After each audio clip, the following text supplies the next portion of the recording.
اعوذ بالله من الشیطان الرجیم. بسم الله الرحمن الرحیم. قال مولا علی علیه الصلاة والسلام: لا عمل الا بنیته.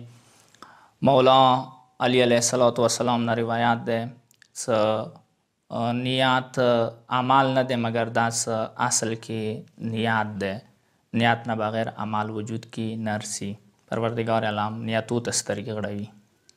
رسول اسلام ته یو تا نرسی مولا متس اعمال وخیا هغه اعمال واجینا ځان دپاره اخرت دپاره کار دپاره ظاهره فراهم کوم.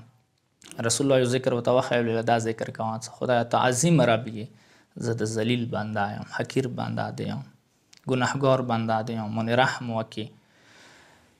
هیڅ کې تللو سره غلط شولو ذکر زه د عظیم رب یم ته ذلیل بنده یې. جبرائیل راغلو یا رسول الله هغه تان غلط یایي وصیت و نصیحت ورته وکړه څه غلط مه یایه.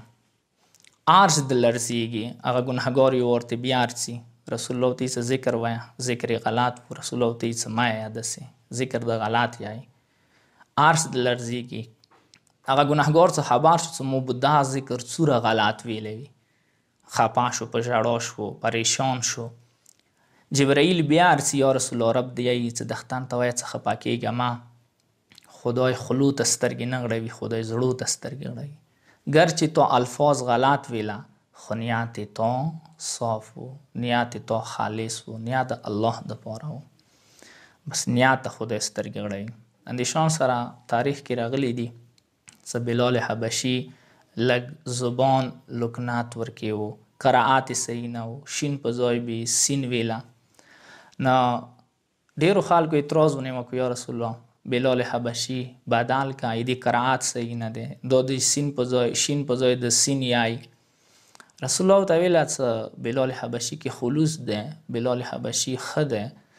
نو بیا خلکو ویل څه بدل کنه. رسول الله خلکو ته خیال څه خدای سره څوک نقدي دي، خدای سره څوک مقام و منزلت لري.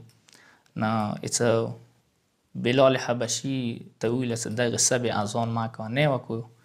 تاریخ یا علمای ذکر کوي چې هغې سبې رڼا نه کوله. بیا حال بیا رسول الله سبه د رڼا نه کوي ویله چونکې بلال حبشي د اذان نه کوي دی وجې نه خدای صبح نه کوي. یعنی دا که تاریخ کې راغلی دي نه دینه مو دا نتیجه اخذ کوای شو چې بلال حبشي سین و شین سي خدای سترګې نه غړوي. خدای کله ورکې قرائت سترګې نه غړوي، خدای نیت سترګې غړوي. گرچې شرعي مسئله ده څه کچیرې چا قرائت صحیح نه وي هغه اول وخت کې المونځ ما کوي پکار دی اول قرائت ټیکي ورسته المونځ وکړي. که بیا نه ټیکېږي جامع سره المونځ وکړي. خو عمومي زه یوه خبره انده خلاصه کوم څه نه خدای نیتو ته سترګې غړوي، خدای زړو ته سترګې غړوي.